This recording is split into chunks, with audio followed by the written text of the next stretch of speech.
Hello and welcome to the Ultimate Fighting Chat podcast. This time we're going to be discussing UFC Fight Night 15 on ESPN. Munhoz versus Edgar. How you doing? Yeah, not too bad. Yourself? Yeah, all right. Bit cold today, isn't it? Yeah, it certainly is. But we are in England, so it's to be expected, no? It is, but I'm saying that it's done the change now. The summer is finished. Yeah, very possibly. Don't you think? And what a summer it was. Anyway. Wasn't that good, was it? It had its moments. Did it? Why? Well, because there was plenty of sun. I just didn't really like I know, it. but everyone was locked down and all that stuff, weren't they? So I thought you bought some stuff to stop you biting your nails. Just seen you biting them. No, I weren't biting them. Don't worry about that. It's got nothing to do with Edgar or Munhoz, unless they bite their nails. Need some advice. Yeah, exactly. Right. They might do, but if when they listen to this later, they're going to go, "Why didn't he elaborate on that?" You know what I mean? Yeah, hang on. Possibly. I'm just going to take a swig before I get into it. What are you drinking? I made it myself. I was going to have a normal tea. And I thought, no, I'm going to have something a bit more clearer for chats. So I thought, I'll have a green tea. I had a look at all the green teas. And when I looked at them, the different flavours, I went, I'm just going to do my own. So I done my own. I juiced some ginger, some lemon, and some mint. Put a teaspoon of Manuka honey in with some hot water. Nice. All right, good for you. So I think we'll do this from the bottom of the card. Right the way to, and we'll do the main event at the end, if that's all right with you. Well, it's actually perfect for me because the fight I want to talk about more than any other on the card is actually Valiev versus Trevin Jones, which is, opened the card. All right. So I'm not ready for that yet. I've got a little bit of background first. Yeah, well, I'm just saying that the flow is perfect for me. Oh, okay, yeah. Good. I want to talk about most. Okay. Go for it. Say what you got to say, and then we'll get on with it. All right. Well, the first thing I'm going to say is that the commentators for this event was Dominic Cruz and John Anik. Yep, worst combo. Next. Oh, I don't like this combo either. I mean, I don't like this combo. These are probably the worst two, and then together. So it's definitely the worst combo. But I didn't think they were that bad. They're never that bad. But I didn't have a problem with their commentary. This didn't say they were crap. We're just saying they're not as good as others. Yeah, I mean, obviously, I like Bisping. He brings a bit of humour, a bit of colour to it. That's it. What don't you like about either of them? Anik is, he is what he is, right? Very safe, middle of the road. He's all right. He just does what, he's there to read Budweiser commercials, right? How wrong can you get that? And he adds a little bit here and there. Cruz, I'll tell you what I don't like about Cruz, actually, and it's come out in the last sort of couple of weeks, is because his fight was stopped, in his opinion, prematurely, and we won't get into whether it was or wasn't now. I don't know if you noticed, but on one of the recent cards, he kind of made a couple of snidey comments about the ref. He kind of like made sort of like, oh, well, this is what happens when somebody's given a chance to continue. That kind of thing. I can't remember exactly what it is. He said that ref was drunk and... That's it. Yeah. He made a couple of digs, and I was like... Something like that, yeah. Yeah, and I was like, no, I don't like... Yeah, because he said that Pete stunk of beer and fags, didn't he? You'd usually expect that more out of a British referee than an American one, beer and fags. But yeah, he said that he made a couple of digs on a recent one, and I didn't like that. And it was a little bit in contrast because I watched really old post-fight interview he done where he really went up. He didn't really go up in my estimation because I always liked him. But I was like, hey, he's amazing, Cruz, because I think it was when he lost his belt. Yeah. And he went out and spoke to the press, and they're all like, oh, well, how'd you feel? And, I was surprised to see you here doing chats. It was after he lost the Garbrandt. So I guess they thought he might do a bit of a tail in between his legs. And he didn't. He was just like, nah, look, I lost. Big deal. Yeah. Life goes on. Do you remember that? Yeah, he got done in a championship fight, came to a post-fight press conference with sunglasses and smashed in Bruce's face, and he was really good about it. That's right. Yeah, he was done a bit of really an is what it is, philosophical and about it, and I was like, he was good. brilliant Yeah, bloke. I mean, amazing. But the way he's been with his Peterson, and I get it, right, because if you get a championship fight stopped prematurely, championship fights don't come around, every day. So I get the frustration, but you've sat on it now for a few weeks, a month, whatever it's been, 2 months.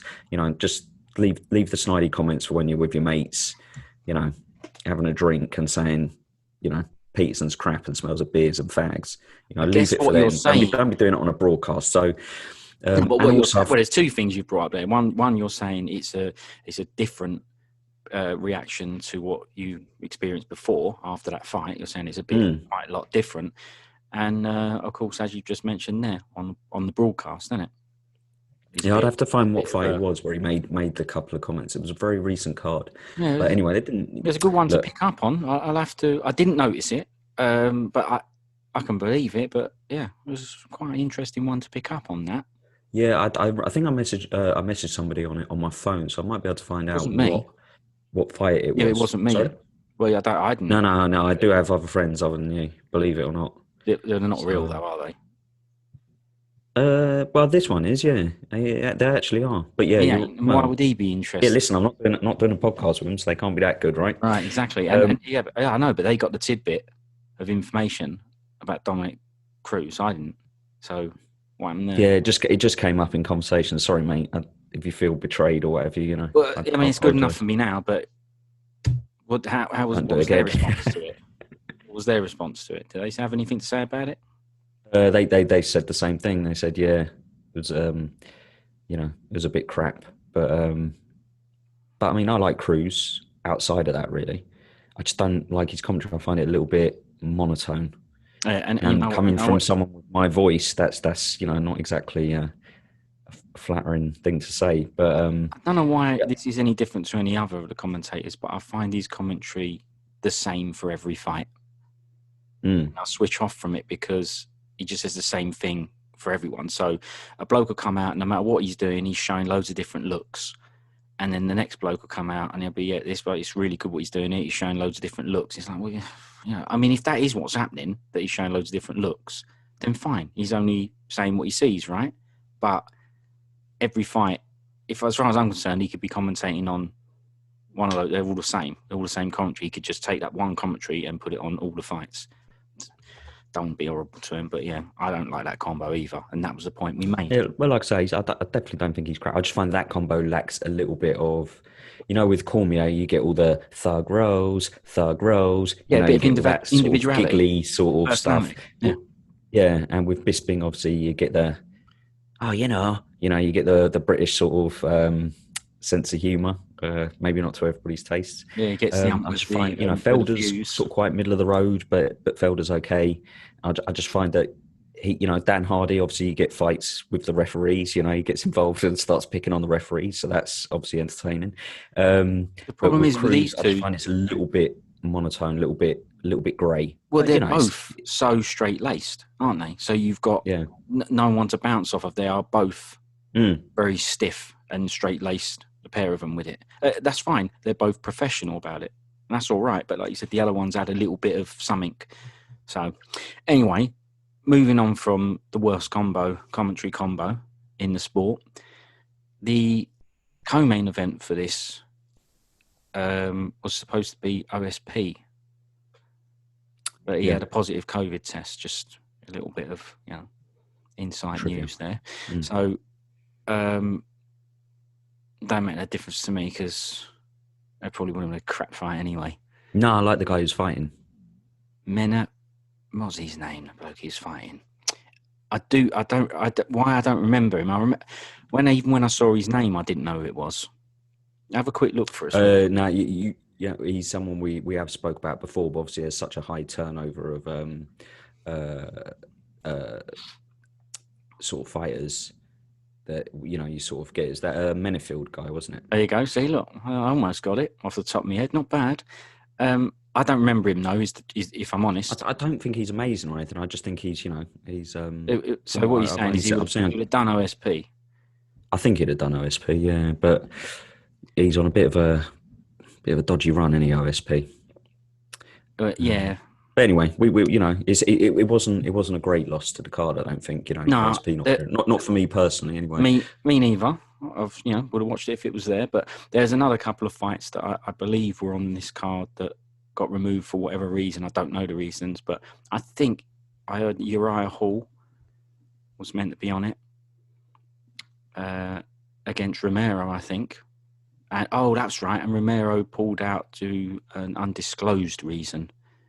And this so-called undisclosed reason that makes people think it's to do with, you know, substance abuse or performance-enhancing drugs type thing. That's what they say can be the case. I don't know. Buying into that. That's just one of those things that because he's just got the best bod that a human being's ever had. Yeah, but it's one of those things until his age. That's always going to follow him around. Yeah, I know. But obviously he's won a case previous to now for. Tainted supplements. That's right. Yeah, and he won, right? So you could say that it ain't it, but what's the common thought behind it is that if it's something that's undisclosed, then it's something that they're not gonna let out in the open yet. But that could be an injury or whatever, and it could be anything, right? But I haven't heard anything more. And then I think another one was Angela Hill against Michelle Watson, I believe. So again, probably a better card without it. So let's move on to the first fight of the night. Trevin Jones versus Timur Valiev. So this was Trevin Jones's UFC debut. His record is 12-6, and Timur Valiev, his record is 16-2. So it was, I don't know if you know this, but it got performance of the night. So 50 G's went to Trevin Jones. And the referee was Chris Tione. What do you want to say about the fight? I've got stuff to say, but the floor's yours. If you get me going on this fight, right? Because you got excited. You said to me as soon as we started chatting, "Oh, great. That's the order I want it in. Because I want to talk about this fight more than any other." Well, let's have it. Right, I'm going to go off on one here, okay? All right. So first things first, Fred Durst. Yeah. Trevin Jones, before the fight, you know, when they're doing the sort of shadow boxing, when they're talking about, you know, Trevin Jones comes from... the locker room bit. Yeah, he's shadow boxing. I mean, it looked like... the bit with the black screen, the locker room bit where they're doing pads, or the bit with the sort of... the bit where it's, you know, it's videoed with a sort of, you know, like a gold background and all that sort of stuff. I mean, it really looked like he could not be bothered. I mean, the shadow boxing, you know, I mean, there's, you know, shadow boxing where you just pulse out your punches, you know, obviously you don't throw with... We don't want to get injured before the fight. But he honestly looked like he was falling asleep. And he don't want to give away how good he is. He made you think he was crap. Yep, maybe. And come out storming. Although he didn't come out storming. Got some toes in the gut. Anyway, carry on. Yeah. So next thing, let's quickly, Chris Tione, the referee. I think he's had a tattoo put on his head, I think. But, you know, that's neither here nor there. I didn't know he had a tattoo head. I think he might have, you know. All right, okay. I didn't. Have another look next time he referees a fight, because obviously I'm into that stuff. Being a follically challenged man myself, I pick up on these things. Have a look at it. I think it is. Not that it means anything either way. It doesn't affect his refereeing. But it's something new, something to notice. In the comments, if anybody can confirm that, let us know. It's details. That's all it is. You're just picking up details. Yeah, I bet no one else picks up on that, right? I bet Helwani didn't notice that. I didn't, no. Right. So, I really liked this fight for quite a lot of reasons. Do you want me just to go for it? Yeah. All right. Well, let's just get the result out of the way. Obviously, Trevin Jones won by TKO. In round 2. That's right, in round 2 with 3 minutes 2 left, so 1 minute 58 into the second round. It makes it 3 wins in a row for him.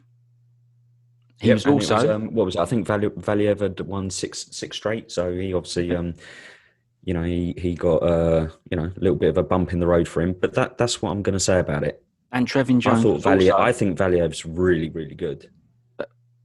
Why? Like, really good. Why? Because of what you've seen before or what you saw on that night? No, because of what I saw in that fight. I thought some of that stuff in that fight was questionable, and I'll have my turn. So carry on. Okay.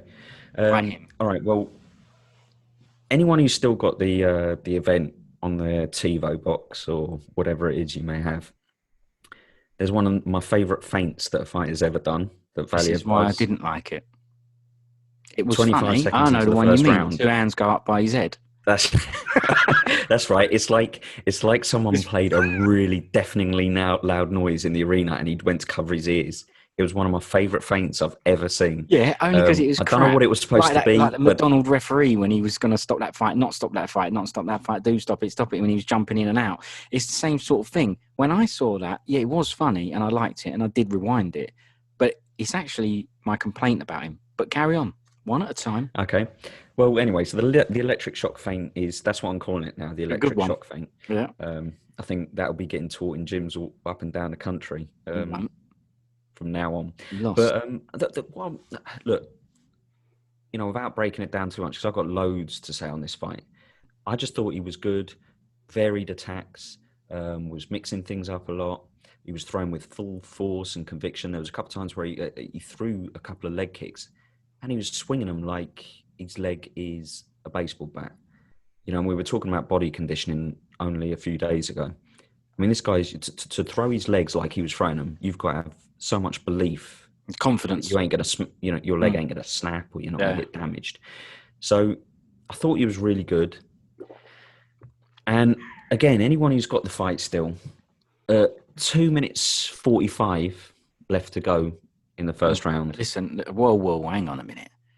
No, this is I've pointed it. I've the detail. I actually dug this out. We're going to get this reputation of a detail bloke, but yeah. No. But I dug this out. There's a reason for the timer. Because, sorry, about bringing the timer into it. Is there a reason for that? I mean, yeah, because it led to a whole spiral of events. Okay. So, with 2:45 left of the first round, there's a real good bit of skill from Valiev. A bit more like Anik, couldn't you?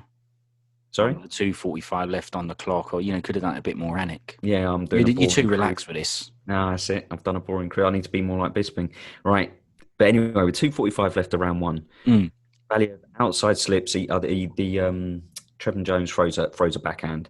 Valiev outside slips it, which is a very difficult move to do. Outside slipping is more difficult than inside slipping, or just parrying, blocking, stepping backwards, putting your earmuffs on. He outside slips, throws a counter right hand that gets in, that's nice. Trevin Jones sort of backs up. And then after that, he does another really good combo, literally straight after that, where he throws a feint, he then throws I think it's like a left hook to the head, a right hook to the body, and then throws a leg kick. And it's a really nice, quick, snappy combo. Really, really impressive. He then threw an axe kick. That looked crap, but it didn't. Before it was okay. I actually liked that axe kick. You see, sorry, I liked that axe kick.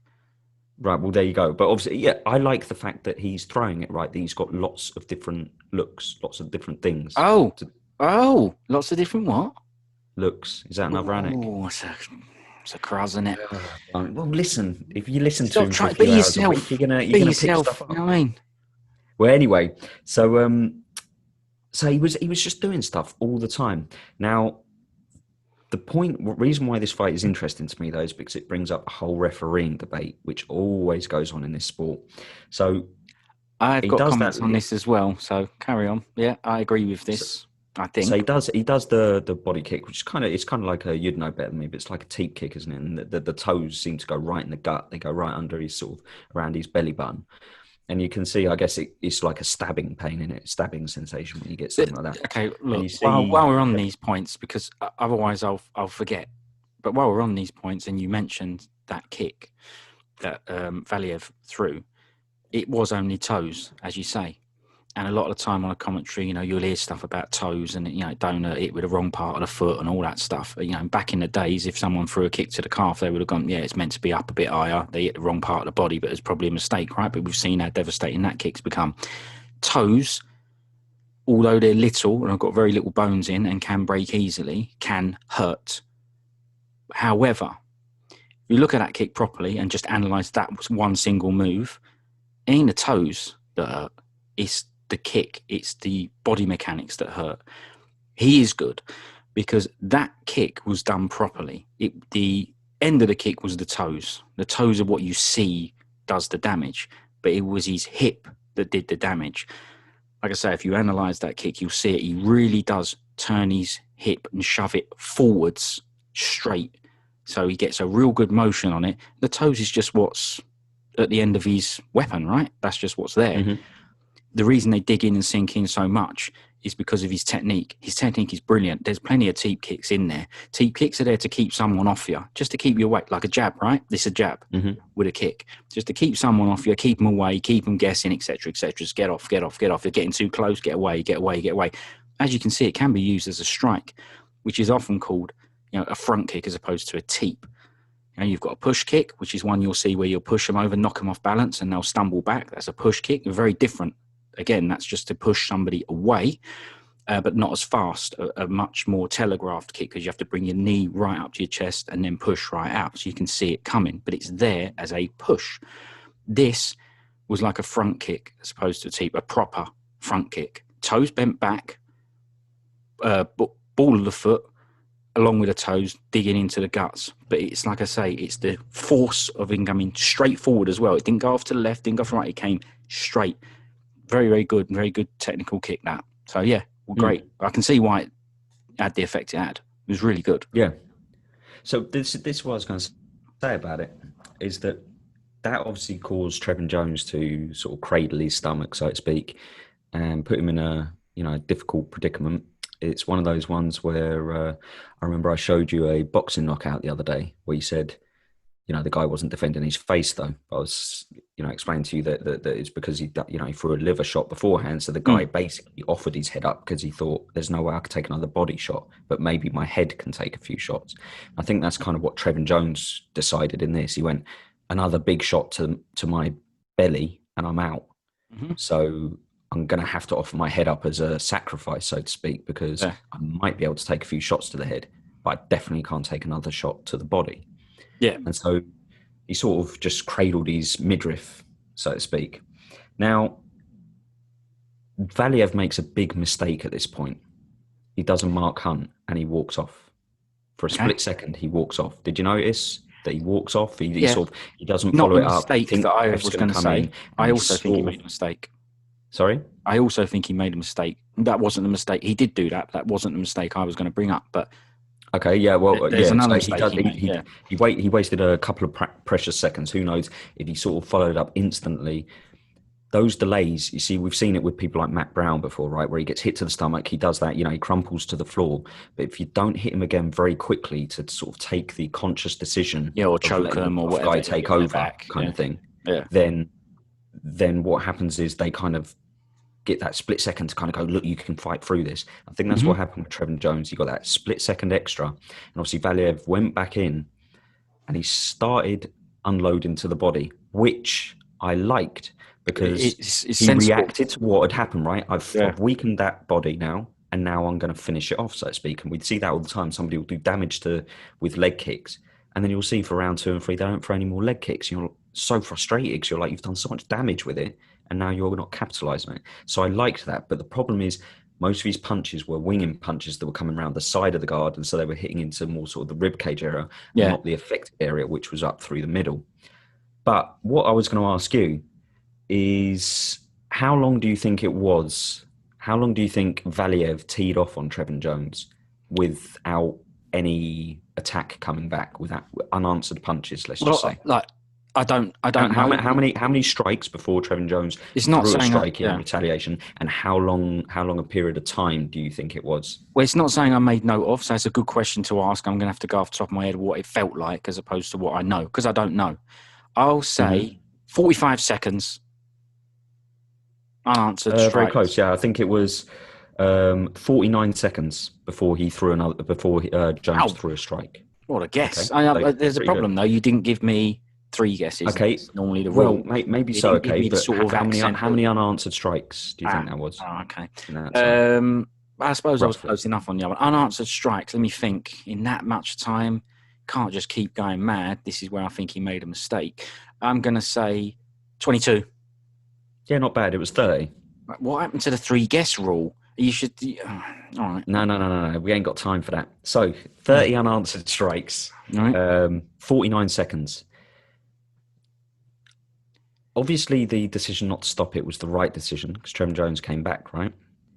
But, and I think you can see at the end of the fight, Valiev looks a little bit like, whether it's frustration with himself more than with Tione or whatever, but you can see he's a little bit annoyed by it.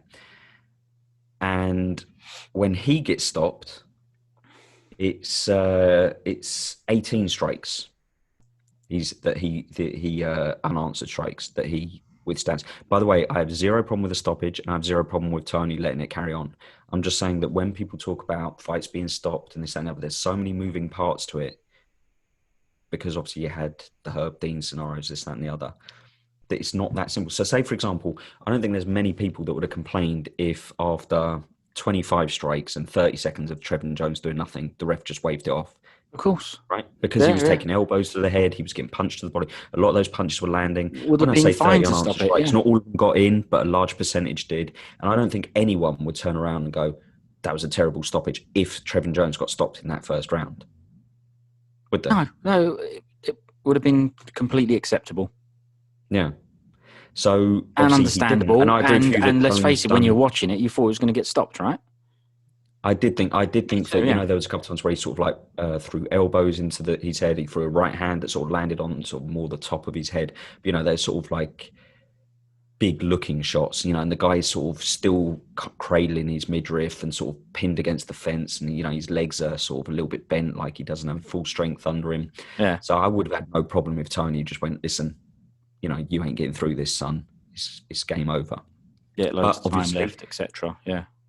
Yeah, but obviously he didn't. Now, when I was watching it, I watched Valiev go back to his corner, and he done a little bit of a face, which didn't he? Yeah, yeah, and it looked to me that he done a bit of a face as if to say, you know, I've let him off the hook here. I might be in a bit of trouble. Yeah, could have when done. I was hearing him breathing and seeing his breathing, I was like, this guy is in a bit of trouble here, because I think he's thrown everything at that. Understandably so. But it made me feel like they were saying, weren't they, on the cast, that he was a 2,000 favourite going into the second round, Valiev. And I don't think I'd have been as confident putting money on him going into the second round, because I just think he emptied the tank so much. He's the kind of guy that throws a lot into all his strikes. He doesn't throw pity-pat strikes. And he's very muscular. He's got a brilliant bod. He is. Yeah, so he's really muscular as well. You know, no fat on him to speak of or anything. You know, no fuel. It's just all muscle, wasn't it? That's right. Yeah. And so obviously he comes out second round.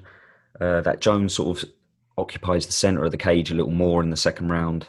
I think he sort of landed a semi-decent strike. It wasn't a great strike, but he sort of landed a strike early on, and it was like, yeah, look, something could happen there. If someone asked me to put money on it, I'd still put money on Valiev. But I'm just saying that with him emptying the gas tank and stuff like that so much, if I was his corner, I'd have been a little bit concerned. And obviously, they had a right to be concerned because he got banged with, I think he was throwing a rear leg kick when he was throwing a kick. And as he threw the kick, his lead hand sort of came down as it does with the momentum when you're sort of pivoting off and throwing a back, you know, rear kick. And that's why he got clipped with that sort of, it's more like a right hook. Yeah. It was like a lead hook, wasn't it? Because he's a southpaw, Trevin Jones. And that obviously knocked him to the floor. He followed him down. And there was one point where he definitely went a bit limp. And that's why I had zero problem with the stoppage. But if I was Valiev, I totally understand why at the end it'd be like, you gave that guy 30 unanswered strikes, 49 seconds, and you gave me less than half that time. So I get why he'd be annoyed. Well, I agree. But I think it was a good stoppage and good refereeing ultimately, right? Because well, okay, sort of. You could say it's good refereeing. It's good refereeing because it made for a good fight. But do you think, considering what happened in round one to Jones and how the fight was left to go on, would you say that the stoppage was early? Because it looked to me like Valiev was fighting back, and it's a little weird for it to be stopped like that when considering that the ref let it go so long in round one. So you just answered me anyway and said you thought the stoppage was okay. But okay, just on the surface. But as a whole in that fight, considering what happened in round one, why do you think he didn't let it go on for Valiev? Because it was I a think it's very 'cause similar type of scenario. it was, but the main difference is, and I think it was the same with this Sean O'Malley thing. Like, take away the leg injury he had. Really, again. There was this when Trevin Jones was hurt, it was to the body. So those punches that were being landed by Valiev to the head Yeah. weren't wobbling Trevin Jones. They weren't, didn't look like they were, sending him into the realms of Brendan Schaub. It wasn't doing anything like that. It just, No. they were just, if they were standing on the feet, they'd have just been decent strikes. You weren't looking like he was going to be separated from his consciousness or anything like that. It just looked like strikes landing. And that's why you're happy that it was left to go on, right? That's right, yeah. Whereas Valiev, when he was on the floor and he got that right hand, I think it was, that landed, there was a split second where his hands dropped to his side and his head kind of dropped, and he looked like he was ready to be put in a coffin. And I think at that point, you have to go, well, I can't give him another 30 seconds because I gave the other guy an extra 30 seconds in the first round. He's actually unconscious, whereas the other guy was always in control of his faculties. He was just hurt to the stomach. It's a different problem to deal with. What was the difference in this? Now, obviously, we see it all the time, don't you, where fighters, they get stopped and then they come to immediately. Obviously, you had the Oscar and Robbie Lawler thing. That was a submission, but you had that, right, where he came to straight away and was like, what are you doing? And you go, oh, maybe that was early. But when you look at his arm and stuff, you go, well, he definitely looked out.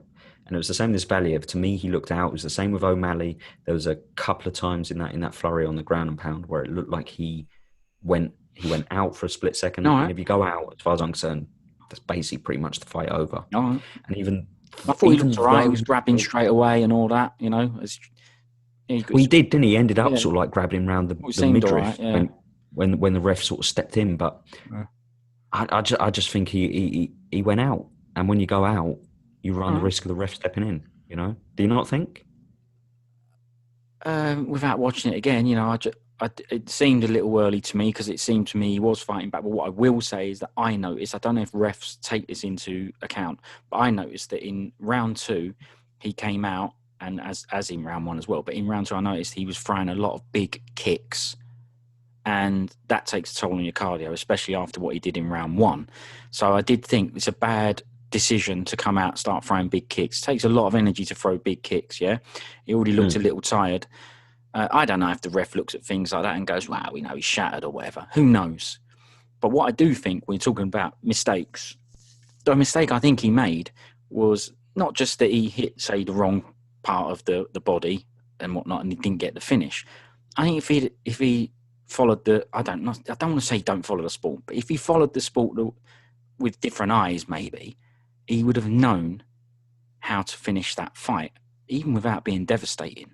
And we know it. All we have to do is smother and do left, right, left, right, left, right. Like, even if they're hitting them on the gloves, we don't like those stoppages, right? Unless the bloke is flat as a pancake. We don't like those stoppages where that happens, where he's just hitting glove punches, little weed glove punches. Had he had done that, though, I guarantee the ref would have stepped in and gone, well, that's the end of it. It's just that he had the wrong strategy for the finishing strikes. If he watched what had been done in the past by other fighters and how they finish fights, you can finish fights by, to me, not very devastating blows in this sport and get it stopped. I think he could have stopped. Yeah, I know way what you mean. worse Pinned power. him. He has to think about strategically how this is going to look to the ref. That's what he could have thought about and just gone, you've seen it, punch, punch, punch, punch, punch, nothing really happening. They look up at the ref and go, well, are you going to stop this? And it's like, well, now it's happening. These are little weed punches on the glove. They look weed, by the way. I'm not under the glove blocking it and getting punched, so I don't want to be, disrespectful. I'm just saying that to me, it looked like fights get stopped on far less devastating power than what he was doing there. So it was just a strategic thing, I think. Yeah, I agree that sometimes, he possibly would have been better served to sort of pin him against the cage and then maybe just shove in a few sort of elbows. The same stuff over and over and over again. And all. Yeah, and it's funny you should say that. Even if he just done a load of those amethysts, done a load of them. The ref would go, no, that's it. Well, I don't know that, but that's my presumption based on watching other fights and going, well, this got stopped via a bloke doing glove punches, basically. So It's funny you should say that because it does actually come up later in the card. So we'll talk about that later because All right. a situation like that does appear later on. So Okay. we'll move on from this fight. But all I'll say is that Valiev, I think, is brilliant. I did Trevin like him. Jones Yeah. obviously showed a lot about himself in that fight, and it's a bit crap that a fight where Trevin Jones wins and shows a hell of a lot of character, resolve, knockout power, all those sorts of things. And Yeah. we've sat here talking about how brilliant Valiev is for Don't 20 worry, minutes. mate. But Jones got 50 the truth Gs. is, He's it's all one good. of those fights where I feel that, Trevin Jones, let's just say he won the battle, but he'll, in terms of career, will ultimately lose the war. I think Valiev is a sort of a top 15, top 10 guy, possibly in weighting. Whereas I think that's probably the best at the moment that I can see that Trevin Jones has offered. That was really harsh because who knows what he's going to, might come on leaps and bounds. But if someone said to me, which skill set of those two fighters would you rather have? I would definitely go Valiev. From what you've seen, I can see that guy being a real problem for that division, for a lot of guys in that division. Well, like I said, don't worry too much. He got 50 Gs, and it was his debut, and he got the win, and he was the underdog. So there's plenty of good things to say about Trevin Jones, and let's face it, it made for a brilliant fight to watch. First fight on the card, and it was brilliant, I thought. So I really liked that. What I would say about Valiev, I did like him as well. You call them feints. It's good to call them feints. I understand that. And if they're feints, great, yeah. But to me, those big, massive movements before moves, I saw them as telegraphs and tells and ticks. And they were too big. For me, they were too big because I knew, not straight away, after a few of them, I was like, okay, I can sort of read this guy now and go, he's going to do, I don't quite know what he's going to do. But every time he done one of those big feints, as you call them, that I'm going to call telegraphs, I'd have moved. And, I just think that he should watch that because that's what I took away from that. And maybe, if you're fighting him, you just get done by it all, but people watch the fights afterwards, don't they? The next opponents watch the fights and everything.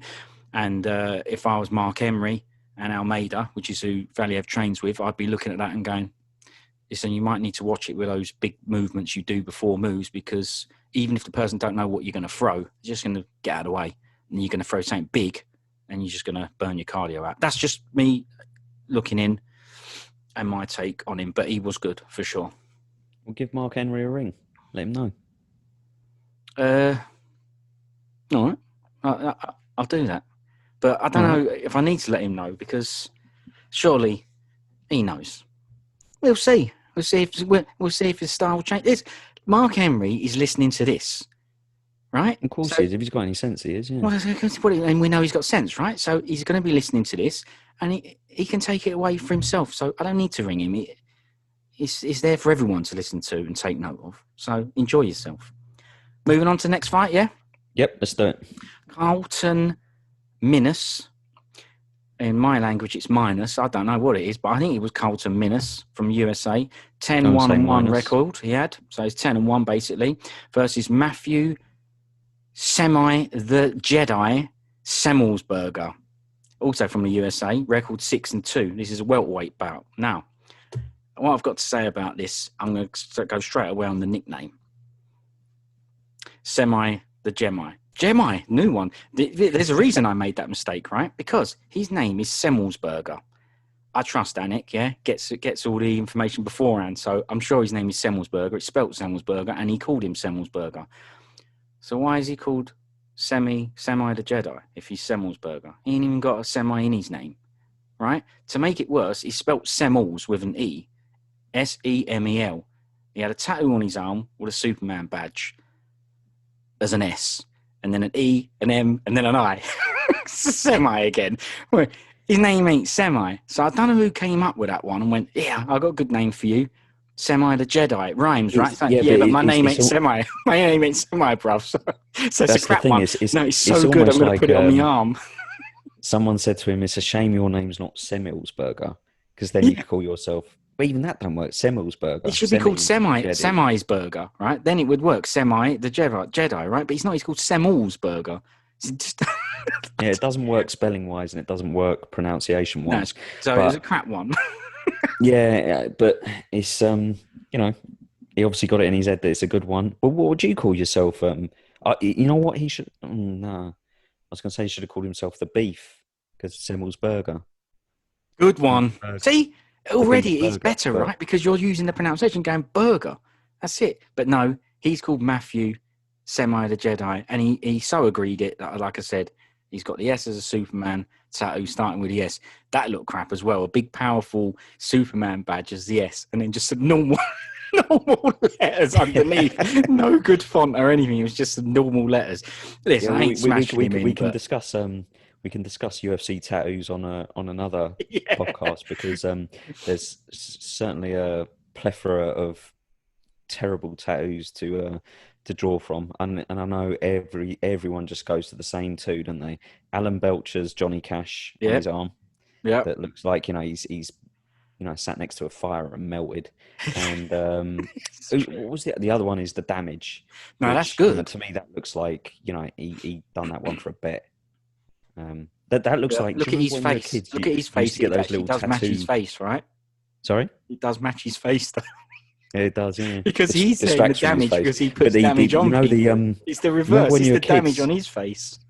you remember, you remember when you were kids, you used to get those little like packs of cards, and they'd have tattoos in. They'd have like, I don't know, whatever, That's like right, a bit yeah. of barbed wire, and you used to just run them underwater and put them on Yeah. your hands, and they used to last for a day or whatever. Right, temporary tattoo, yeah. Yeah, to me, that Damage one looks like one of those ones you would have got in one of those packs of cards as a kid. But he got one for real. Big, wasn't splattered it? He all must have over had to his unroll chest. that one out of the Kellogg's box, out of the cornflakes box. Rolled up because it's big. Big. Yeah, it's massive, isn't it? It's such a bad place to put it as well. Like it would only have been worse if he put it on his stomach, I think. Like there's other worse places he could have got it in his body, like he could have got it put on his arse or something. But Yeah. at least then that would be covered, 99% of the time. So no one would see it. The top of his leg, it would be covered 99% of the time. Mhm. But on your chest, I know your chest is covered 99% of the time. Like if you go to a swimming pool, it's out. If it's That's a hot right. day at the beach, it's out. Yeah. If you go Well, mine's for a not, walk, but you yeah, want his to keep your is. top off, it's out. If you go to the gym and you want to train with your top You off, go for a it's out. walk and have your top off. Yeah, I'd do that. all the You're time. real like a rotten white Ingers doing that, ain't you? You go out on the street with your top off. People do it. I've seen it, but I mean, I'd do it if I had that tattoo in his bod.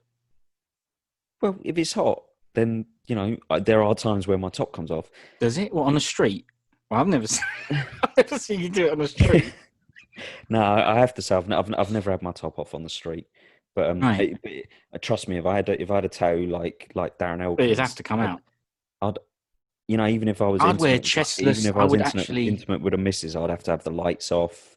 No. I'm the curtains opposite. If drawn. I had that tattoo, I would make chestless T-shirts because you can't buy those modern day classic sag tops that all the muscle business Love Island blokes wear. You can't have one of those because it's too V, it's too down. You're gonna the damage is across. So I'd have to make my own. I'd have to cut like a big oval across my chest and have it. I'm sure those t-shirts exist on ASOS or something like that. They might do, yeah. Yeah, trust me, some of the stuff out there. So the Jedi, I thought looked quite good. I liked him as well. I mean, He not was gonna a spend bit. ages on this fight 'cause there's other fights that need more time, unless of course you want to spend ages. Well, on this I'm not going to spend ages on him, but I will say, right, that the Carlton Minus bloke, he had a bit of a weed bod and a woman barnet. So that's what I'm saying about him. And if you notice, one thing I did like about him, that he did a lot of chats. I like people that do chats. They were weird chats. And you notice one that he said to his corner. He said something quite strange to his corner, not something that I've heard before. He said to his corner, he went back to corner and went, I like him. He's awesome. So That's right. it's kind of a weird one, but I liked it. I like that, right? Because it just gives me something else to watch. But it was an all right fight. It was quite good. I do think the Jedi was pretty good. He was a bit big and stiff, but he did look like a big, strong welterweight because it was a welterweight fight. He looked big and strong, didn't he? Mm. So I do think he was all right. Quite decent striking, and unfortunately, Carlton Munhoz didn't really show nothing. He just constantly moved back and didn't really throw any offense. So it was a unanimous decision to Semi the Jedi, and he was the underdog. And I'm going to keep bringing that up because it seemed to be a bit of a theme for the night. So he was the underdog and he won by unanimous decision. I'll just echo everything you said about that. I thought Semelsberger looked decent. He's striking looked tidy enough. He looked, like you say, looked strong, looked big. I mean, I had to double check afterwards and go, wow, he's a welterweight, that guy, because I did think they looked like middleweights. And the Carlton, I'm going to call him Minus. You can call him Minus. All right. Well, I'd rather call him Minus as well. All right. Well, but I think I'm sure he was said Minus on the broadcast, but yeah. Minus, there wasn't much to get excited about, like not in a nasty way, but just as in, you know, he didn't look like a devastating striker, and he didn't look like a grappling guru either. So, no. But like you say that he was doing these sort of funny chats and reminded me a little bit of sort of like a John Dodson style guy. You know, sort of just says, I'm just happy to be here, and you know, I'm having a good time, that kind of stuff, which sometimes rubs me up the wrong way. So we'll leave that fight. But yeah, Semelsberger, you know, one to keep an eye on, I'd say. He was all right. Now I am going to do, you know, I analysed Valiev and what he needs to improve on, right? Being the coach I am. Minus problem with his kicking. Just he throws the kick and just leaves it out there too long. You leave the kick out there too long, there's two problems. He's going to get caught. Well, three problems. You're going to get caught off, you know, you get caught by the person, grabbed.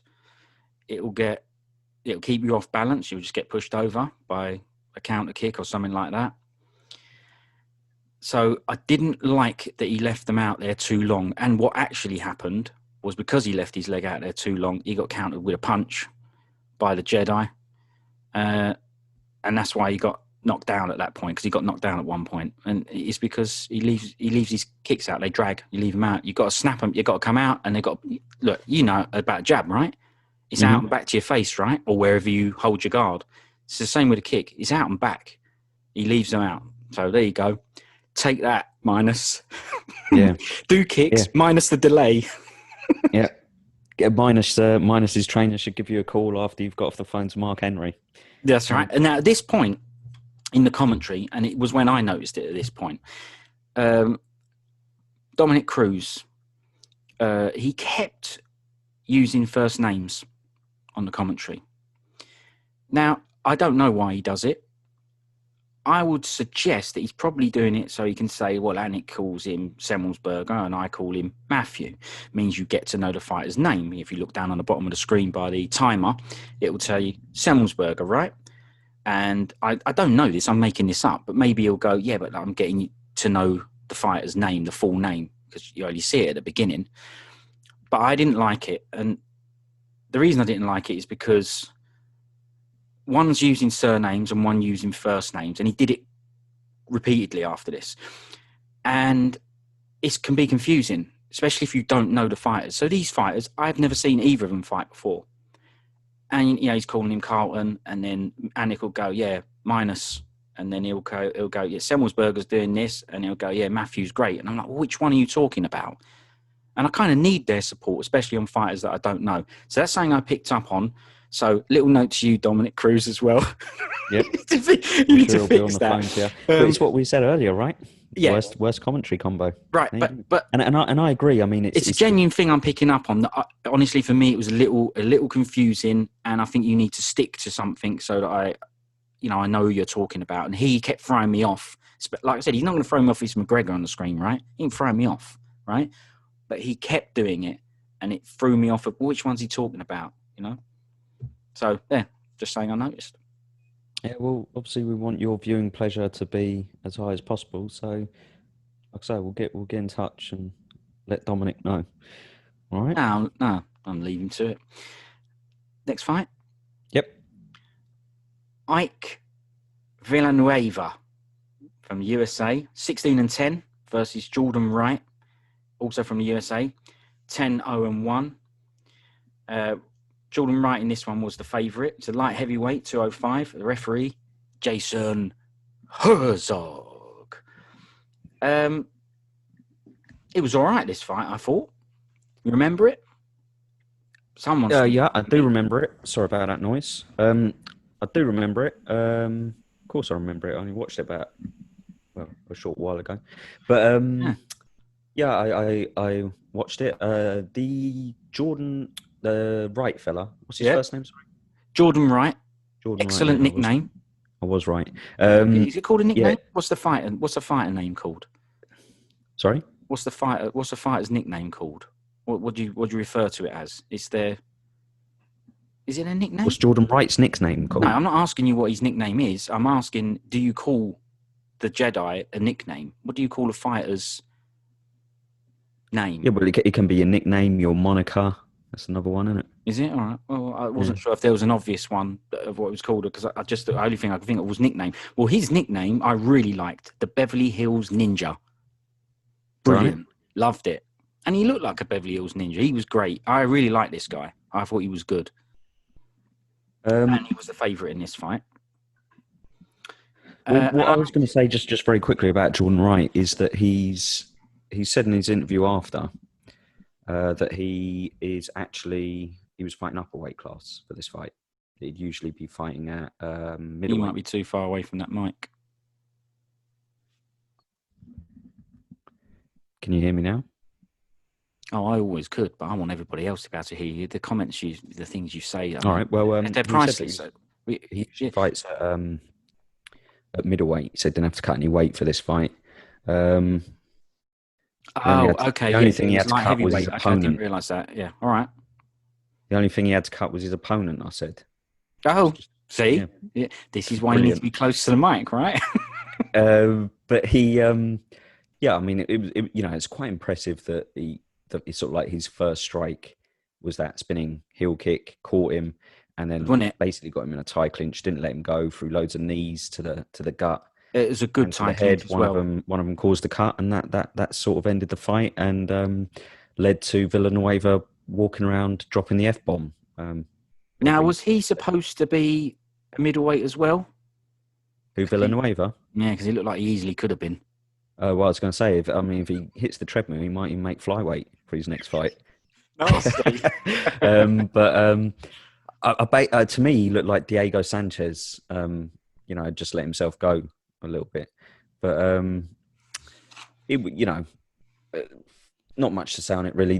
That right, because obviously it was his first strike, and he caught him with that first strike, and then it was just a succession of knees, and then stopped on a cut.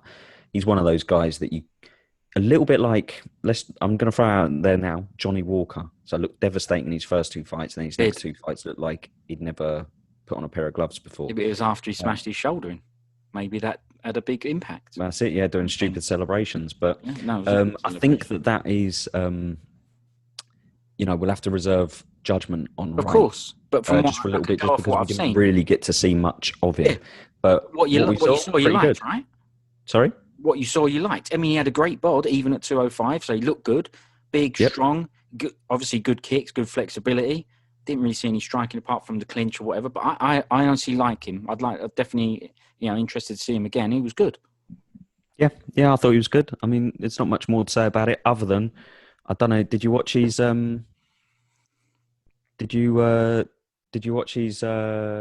chats afterwards, his interview afterwards? Well, I definitely did, but I don't remember it. So I was obviously something I was supposed to pick up on.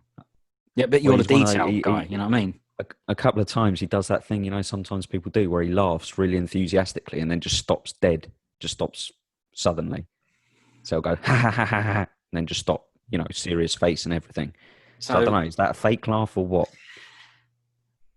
I mean, not that it's relevant to his fighting ability, but it was just, his interview was a bit weird. Well, maybe he's not used to being on telly with cameras. Yeah. And a big headset, big tank driver on his head. But like you say, I liked him. I even liked his chats. I think he was doing the glory to gods, maybe. Can't remember. But I liked his chats afterwards and stuff. I'm interested to see him again. But let's put it like this: if he went out there next time, and then basically gassed out after 3 minutes and looked absolute toilet, I'd kind of go, well. Yeah. I could see this coming because I only saw him fight for 30 seconds last time. So yeah, he did what he needed to do, right? That's right, yeah, and he done it pretty impressively, I'd say. So good for him. I agree. Yeah, another good addition, right? So on this Semelsberger, a good addition.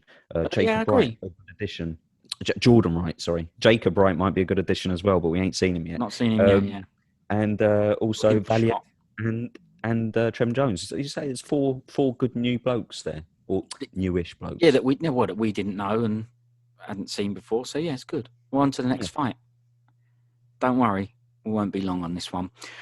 Amanda Lemos, Brazil, 7-1 versus, I don't really know her name, but she was just referred to as Mizuki, and that was it. From Japan, I noticed she was from Japan. She had a Japanese-looking guy in the corner, but I noticed that Aljamain Sterling was in the corner and that, so she obviously trains over in the States with that team. This was a strawweight, 115-pound fight. So, yeah, I don't know why she's just known as Mizuki, but it's quite good and a pretty cool name. Now, what I will say that I picked up on in this fight, you could say, well, was Mizuki any good? And I'll say, well, you can hear all the corner these days without the crowd. And one thing I noticed is that Aljo had to tell her not to do it, but how to do a foot stomp. He said to do them. She started having a go at it. He was shouting at with the heel. Use your heel. And I thought, nah, that's it. She's done. That says it all to me. You have to be taught how to do a foot stomp in the middle of a fight. Just forget it. So she's banned. But the other woman, Lemos, not much to say, but she did look all right. Had a real strong body and everything. Looked like a fighter. But as with a lot of them, it was another really exciting women's decision fight. Winner, Lemos, by unanimous decision. But she was the underdog again. So there you go. Anything to say on that fight? Honestly, I actually thought Lemos looked... Fast forward that one, did you? No.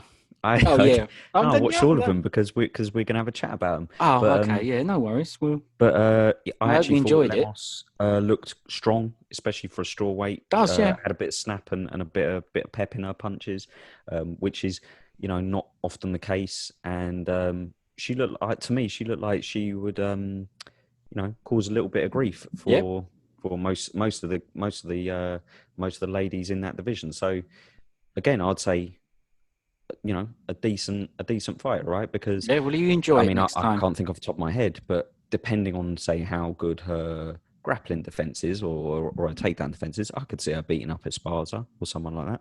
Oof, well, okay. Well, can you see Esparza beating anyone? Anyway, moving on to the next fight. She's beaten loads of people, right? Anyway, go on, next one. But not beaten. She's won the fights. She hasn't beaten them.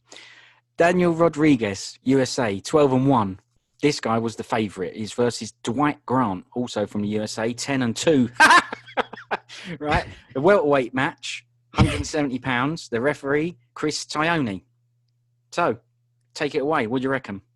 Anything to pick up on in this fight? You know what? There actually is. Now, that Dwight Grant, I've seen him fight a couple of times before, okay? And I don't like his fighting style. It's wild. It's erratic. He never seems to have his feet under him. To me, it's like he's having a punch up in on an ice rink. Right. That's what it's like when I see him fight. And maybe it was because it was far down the card. There was sweat on the canvas, and he's slipping around. Yeah, well, it could be down to sweat, but not every time I've seen him fight. He's one of those guys. He's a bit long and bandy, and he just doesn't seem to. I don't know whether it's. It takes his brain a split second too long to get the commands down to his fists and his feet or what, but he just doesn't seem to have the coordination and stuff like that of a top-level fighter, let's say. Now, I do think he done something quite decent in this fight, though. So the knockdown, when he knocked down Rodriguez, he does sort of like a little foot feint. It's quite common, sort of where you feint with your feet as if you're going to, say, step in with a jab and then step back out or whatever. But he feints with his foot. Yeah. Rodriguez bites on it and throws a couple of bites his foot. That's a couple against of the rules, isn't it? Ain't that against the Sorry? rules? The unified rules of MMA. Oh, what, you're not allowed to bite? Foot. Huh? He said he moved his foot and he bit on it. He can't bite feet in the unified rules. All right. Well, you know what I mean. He reacted. It's all in the detail. Remember? Are you allowed to react? Sure. All right. So he reacted to what you said. Same thing, innit? I still, that's a reaction. So yeah, you can react. So he reacted to the feint. Bad shot choice. Throwing a hook, leading with a hook because obviously it's a short range punch. And by the time he threw the backhand, which also would have dropped short anyway, because Dwight Grant only feinted with a foot, he actually took a step back. The rear hand missed as well from Rodriguez, but Dwight Grant threw. He switched stance, so he feinted. And then as Rodriguez came in, I think he threw, what was it? I think it was a right hook and then a backhand or something like that. I can't remember. No, it was a left hook and a right hand.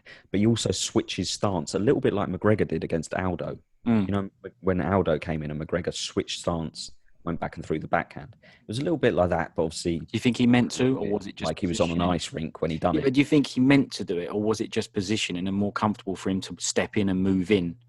I don't think it was calculated. I don't think it was calculated. I just think it's easy. But that's what I'm saying. Sorry? It felt more natural. That's what I'm saying. It wasn't calculated. It's not like he's done a brilliant move. It's just that his body motion took him that way, and he, stepped into the next move. That's what I'm saying. I think it was probably more to do with that than sort of like a calculated, well-drilled, well-oiled move. Because like I say, he's a wild sort of swinging, erratic fighter anyway. But he landed those two shots. Rodriguez dropped quite heavily. Looked like it was going to be the end of the fight. And this is what brings us on again to what we were talking about earlier with the Valiev fight. Yep. So I'm going to... we'll play our little... This one I was okay with, though, because it was a good knockdown. Got him down. Grant knocked Rodriguez down. But to me, he just done a load of ground and pound on him. But most of it was glove punches again. It could have been stopped, and there would have been other times, other refs, other nights where it would have been stopped. But I liked it that it didn't get stopped because I don't really like glove punches and it being stopped. So I thought it was good that this one didn't get stopped. But it definitely could have been. I'm glad it didn't. Not just because it carried on, etc. Just because I wouldn't have liked it to be stopped. It'd be not another one of these just punching the gloves and then it getting stopped. I agree, because we don't want to get to the point where basically a heavy knockdown results in an immediate stoppage. We don't want to get to that point in this sport, because otherwise we might make the rules set the same as boxing, right? And give people 10 seconds to get up. Supposed to be able to follow part of the sport is knocking people down and then following up with further attacks. That's what Dwight Grant did, but Rodriguez done a good enough job of smothering those, pulling his head down, grabbing his arms, blocking, to warrant being given longer in the fight, right? But what I will say on that is that it was 55 seconds before God, the Rodriguez. Detail again. All right, okay. I'm going to have to get you. It's unbelievable. I'm sorry, I'm not a numbers man. Quite interesting, right? Well, it is interesting, but you've got to give me some time to get my head around all these numbers.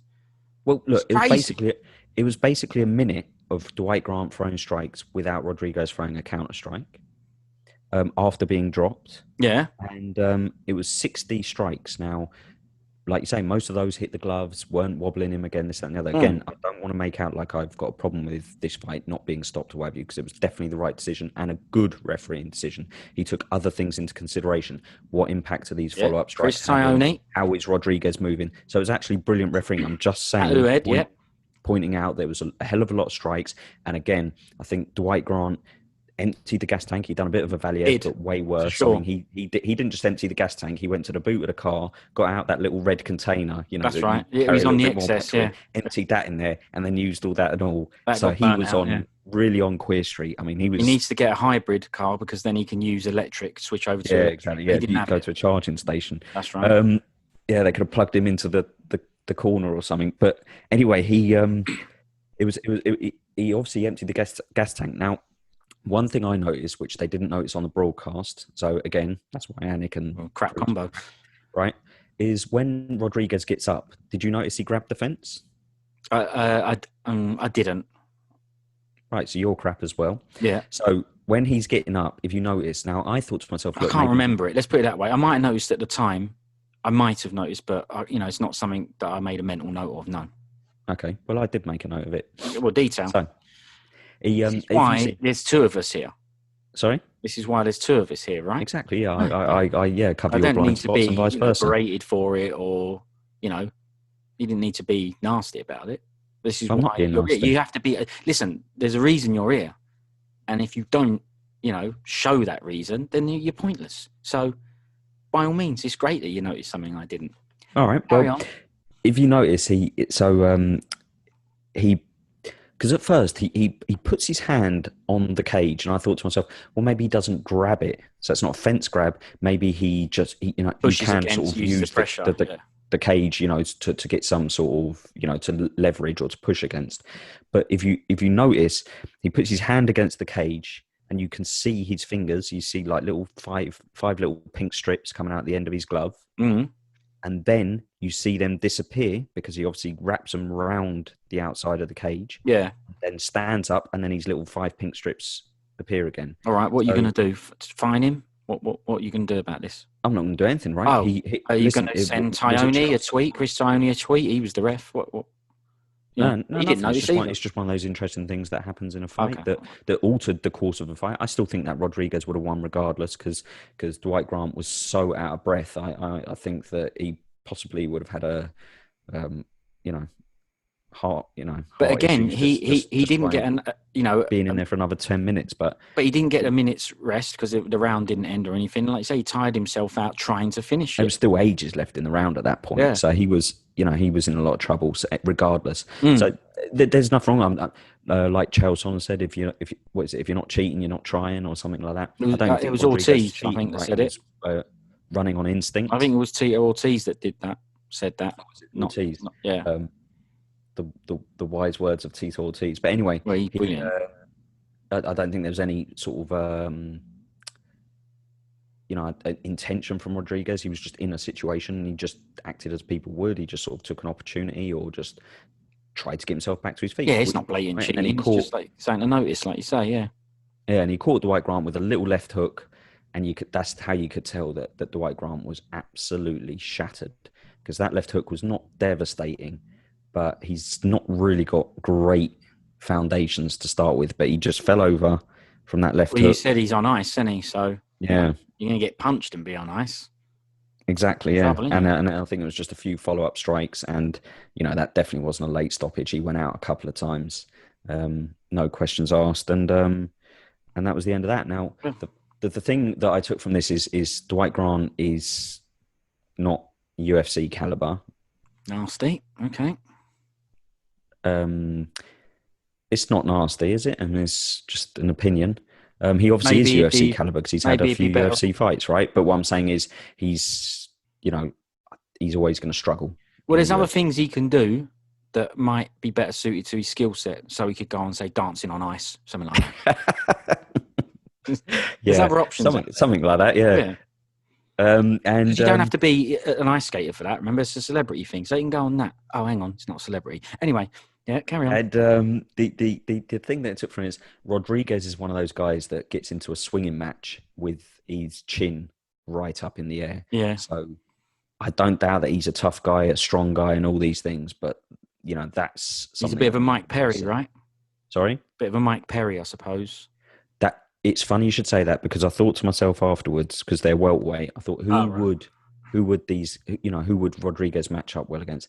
And he's a good guy to chuck in there with people like Mike Perry.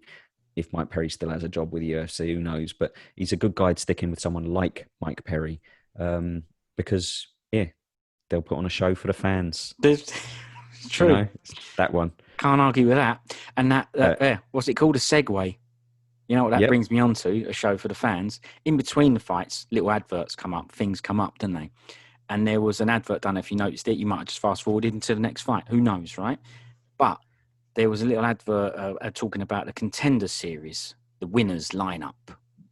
So, don't know if you noticed it. You noticed it or not? You don't have to notice it. I noticed there was an advert for the contender series, but because I don't get to see it, I just sort of fast forward. I watched it. I was like, well, what are the winners? Because it was a good advert. It wasn't just a contender series. Oh, hang on, I did see it. Was there a couple of brothers in it and a heavyweight? Right, yeah. So I thought it was an interesting advert because you haven't watched it. It was quite a good one to watch because it showed you the winners, right? Give you a little heads up what's going on. I'm just going to do I'm going to play a bit of a numbers game here. I'm not great at it, so bear with me. In the lineup, I noticed that there was 10 men and 2 women. No problem. More men fighting in the sport. No problem there. Just starting More off. weight classes and all that stuff, yeah. But both the women, the 2, they won by unanimous decision. I'm just saying something I noticed. 2 of the men also won by unanimous decision, but there was 10 men and 2 women. Just saying I noticed from that lineup. I was watching it, and that's just something I picked out from it. Take what you want from that. Next fight? Or do you still want to talk about no, there was Daniel one, Rodriguez's grip, I wanted to say high more chin, about and Dwight Grant's skating shoes? There was one more thing I wanted to say about Rodriguez versus Grant. Oh, no problem. And that was, after watching it, I kind of went, right, like I say, Rodriguez, tough guy, strong guy, swings for the fences, all the classic cliches and all that. But he beat Tim Means. And Dirty Bird. And I was like, I really rate the Dirty Bird. Now, obviously, look, like I say, the guy's strong, he swings, he's wild, and all that sort of stuff. I can't remember the fight. I'll have to go back and watch it. That needs rewatching, because I'll have to go back and rewatch it. But obviously, quite a big fan of the Dirty Bird. So there you go. Same here. He's brilliant at that. But there you go. Next, let's get on. No worries. Oh, well, another good segue after the Contender Series chats. Mariya Agapova from Kazakhstan, 9-1. Big favourite over Shana Dobson, whose record, wonder why she was a big favourite, is 3-4. Yep. Right? Flyweight bout, this one. Referee, Mark Smith. Shana Dobson got performance of the night for this, 50 Gs. And I do understand why. Big underdog, whatever, career on the line, etc., etc. I did hear after this that Mick Maynard, I believe, was one that done this matchup, and Dana White was like, listen, you can't be doing things like this, matchups like this. You make us look stupid, not professional. And Mick Maynard said to him, no, trust me, this will be competitive, don't worry. And that made Dana go, yeah, well, Mick Maynard knows what he's doing because he's right. And Shana Dobson pulled off the upset winner by TKO in round 2 and a big underdog winning. So I'll start on this one. Mariya. I don't know if you watched the announcement or not. You might have just fast forwarded to the beginning of the fight.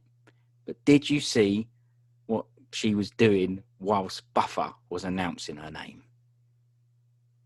Say that last bit again, because it cut out. Yeah, it's funny. It just come up on my screen that my internet connection's unstable. We're all right now? Yep. Right. While she was getting her name announced by Buffer, did you watch that bit? Understandable if you didn't. I mean, I didn't. Who watches that? Yeah, well, go back and watch it, please. It's really embarrassing. She does these I can't call them dance moves. She does like these hand movements, pulling her face, rocking her head. People that have seen it who know what I'm talking about will obviously know what I'm talking about. But yeah, really embarrassing, terrible, right? So go back and watch the movements she's doing whilst Buffer was announcing her. Bad. Would you say that those movements and stuff like that were more embarrassing than her performance? Well, it was an indication of what's to come. Let's put it that way. So she came out like a nutcase, just went mad. Didn't keep an eye on any fundamentals like footwork. Ended up square as out, and she was taken down easy as sin, just because she didn't concentrate on anything she was doing apart from I'm just going to smash your face in. Didn't target, didn't look at anything, just went out swinging at anything. Right? It still looked, to some people, it might have looked impressive, right? Because she came out and just smashed, but yeah, it was crap. Unless one of them it looked to me like she borrowed Dwight Grant's skating shoes. Well, she did, yeah. That's why she ended up falling over, right? So she got really tired through throwing everything into everything and lost via absolute weed, ground and pound on the glove whilst doing a look up to the ref move. I don't know if you noticed that. Shana Dobson done I touched on this earlier. Flipping crap move of looking up to the ref and going, well, you're going to stop this. So I've got that to say about it, which obviously you can comment. And if you want, you can dive in now, but I've only got this crap fight, so I've only got one more thing to say, and then you can say whatever you like and enjoy it. I'll just go and make a cup of tea while you're chatting about it. The dog barking, I understand it. Underdog, I get why she's emotional, but I'd also be like, call me an underdog. I've just smashed this person up. Didn't smash them up, but you know what I mean? I've just won. Fair enough. The dog barking, if she did it once, I'd have gone, yeah, get it, understood. And I honestly wouldn't have I would have picked up on it, but I wouldn't have mentioned it. But we heard it. But she kind of gave it the attitude as if to say, like, if anyone didn't hear the dog barking, I'll just do it again and again. And then I'm going to go out the back when it's really quiet, when no one's watching me because no one's interested in what I've got to say after the fight. Oof. And do it again. So I was interesting because I did watch it and I did see it. So too much dog barking. I get the reason, but too much got on my wick. Underdog won. Anything else to add? Yeah, quite a lot actually. I want to delve into this fight really deep. I'm only joking. I can't bowl the kettle. What? What? No, I mean, you know, the dog barking. Do you remember there was It reminded me of in Britain there's a 50 G's for dog fight. barking. There's a fight promotion called UCMMA. Do you remember they used to have Band Dogs MMA? Do you remember? Oh, them? yeah. And they used to do that all the time moves, when they used to come out to the cage, and during the cage when they used to win, Band they dog. used to get all the supporters of the crowd out to go, oh. And it used to really annoy me. But that's just a personal thing. What I'll say about this fight is a couple of things. I know you don't want to talk about this fight much, neither do I. But what I will say about that Agapova is you enjoyed the moves while she was getting her name in. Oh no, sorry, you missed that bit. Cool. Either her coming out that wild and swinging that crazy and not conserving energy, either it's a nerves thing where she doesn't have control and she just fights wild because she can't control herself. And I know that might sound silly to some people, but I remember when I used to coach down the boxing club and stuff like that. But when I used to coach down there, we used to have like sorry about this, viewers. You haven't had to listen to this for years. I have, but right. I'll handle it. Go on, for the sake of everybody else. There used to be a certain minority of people who would always struggle with controlling their emotions when they got into the ring, and that's something that you would, they would learn to control and temper over time. But there was one lad who used to go down, who went down there a lot of times, and he sparred quite a lot of times. And they used to say to him beforehand, listen, this is sparring, only go sort of 30%, 50%, 70%, whatever, depends on who he's sparring. Yeah. And he couldn't control himself. He got in there and he just went berserk every time. And I remember speaking to him after going, look, what the hell's going on? Because you were sparring someone quite inexperienced there and he just went mental. And he just, you say, look, I get in there and I can't control it. It's just like a fight or flight thing. I can't control it. And I find that hard to believe from a professional fighter. But I'm just saying, is it possibly that there's a little bit of a fight or flight instinct takes over and she loses all control? Or is this just her fighting style? And it's if difficult it's just to her say. Fighting style, her coaches would do good not to give you a call this time, but give me a call, because they really need to get that out of her, because people will just keep it tight for the first round, the first 3 minutes, let her gas herself out.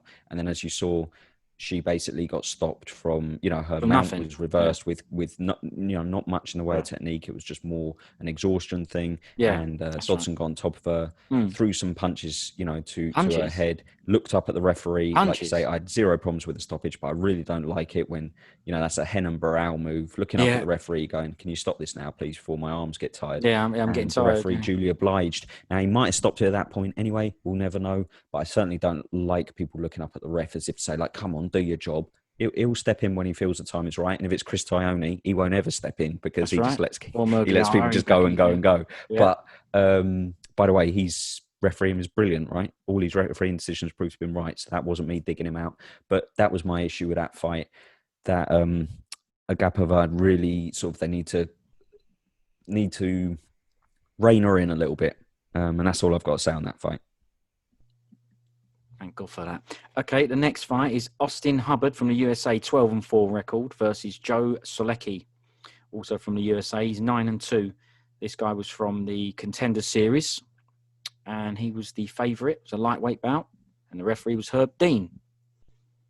This one was winner by Solecki won this one by standing rear naked in round one. Not much to say really, because there wasn't much of a fight. It ended in round one. Most of the round spent with Solecki on Hubbard's back. I do have a question for you though. Go on. I want to know, because we're not jiu-jitsu guys or we're not fighters or anything. So, but I'd like to know, if you had someone on your back like that, with you've got limited experience. So let's just go a bit more real, if you like. How are you going to get him off? Because this guy's a fighter, they say Austin Hubbard, and you couldn't get him off or didn't get him off. As a natural reaction, like a schoolboy, in a ruck or whatever, how are you going to get him off? What would you have done to get him off? Well, this is without being trained. Matt Serra and Renzo Gracie and Henna Gracie, those guys, doing the breakdowns and all, they'll tell you how, right?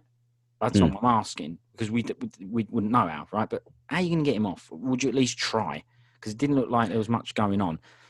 Well, I think the main problem comes from, I think most people probably know how to sort of get someone off. Obviously, you have to unlock their foot from behind your knee and kind of sort of shake them off, and hope that some leg fatigue sets in. All those kinds of things. But I think the problem that this Hubbard had was he was, understandably, and proved to be his undoing, was obsessed with what was happening up top, right around his throat.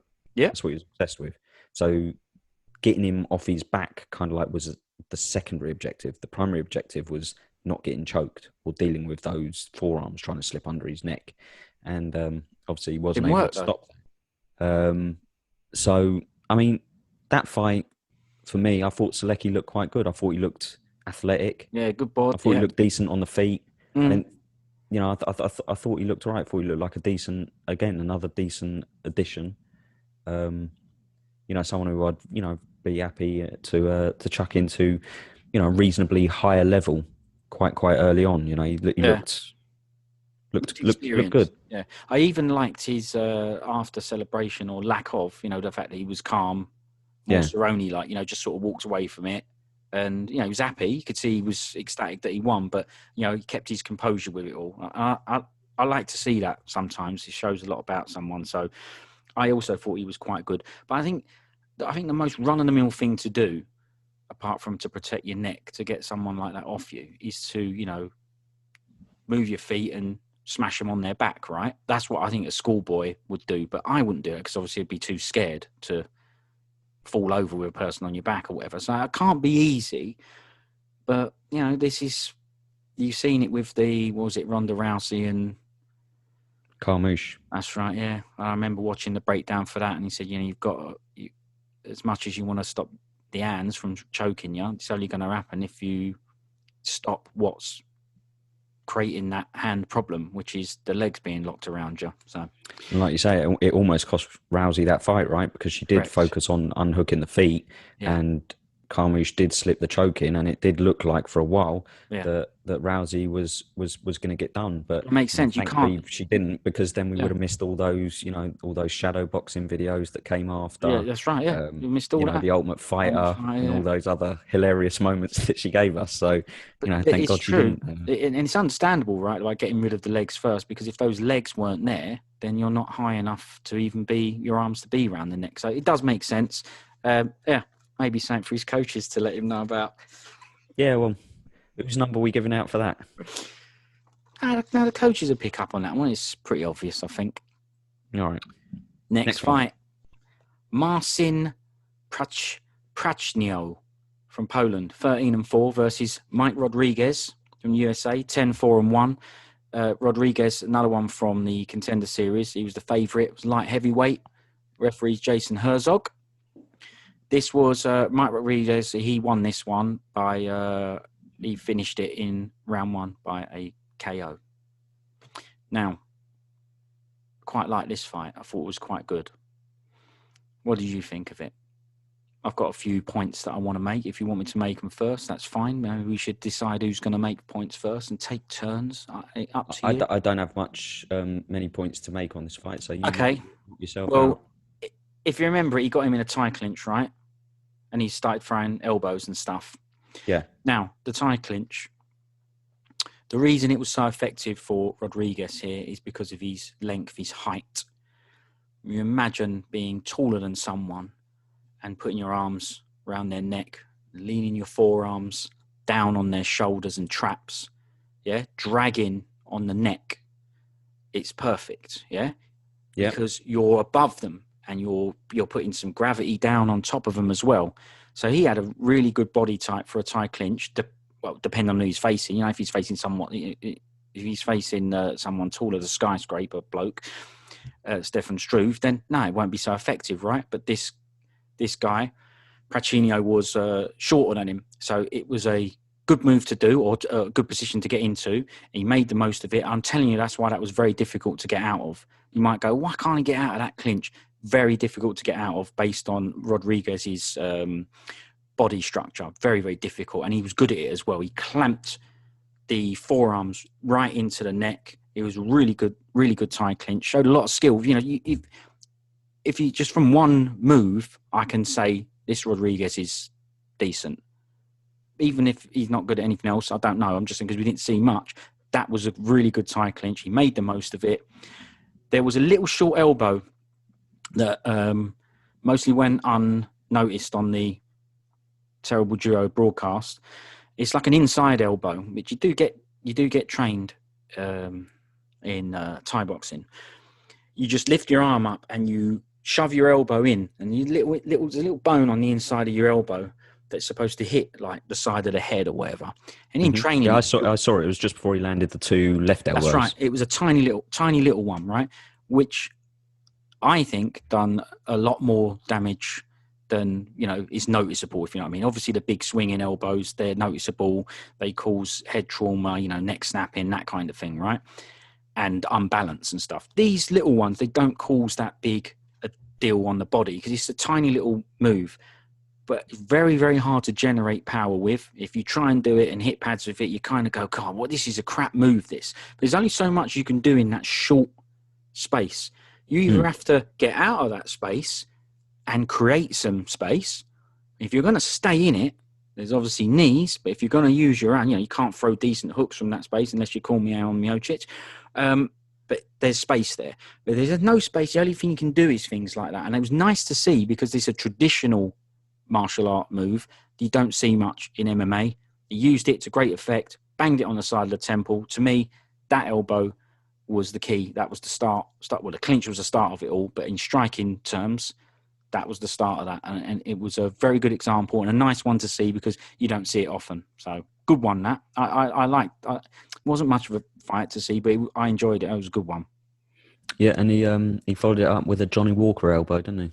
That's what he did. That's right. Yeah. Nice and you know, and his finishing punches were good, right? Two straight lefts right through the middle. That, you know, really certainly, you know, even if Tyone was in there, I don't think he'd have, you know, let that one go on any longer. It wasn't Tyone refereeing that one. No, was it's Jason Herzog, this one. Oh yeah. Well, I mean, he likes letting fights go on and all, doesn't he? Yeah. Didn't he get grief for what was the fight he let go on for ages and ages? Anthony Smith. That's it, Anthony Smith versus Glover. Yeah. So learned his lesson. But well, look, that was a good fight. I mean, obviously, don't know what's going to happen to that Prachnio. I've not seen either of these two fight before. He didn't show us anything. You know, he looked a specimen, but who knows if we'll see him again. I didn't think Prachnio looked great. Prachnio.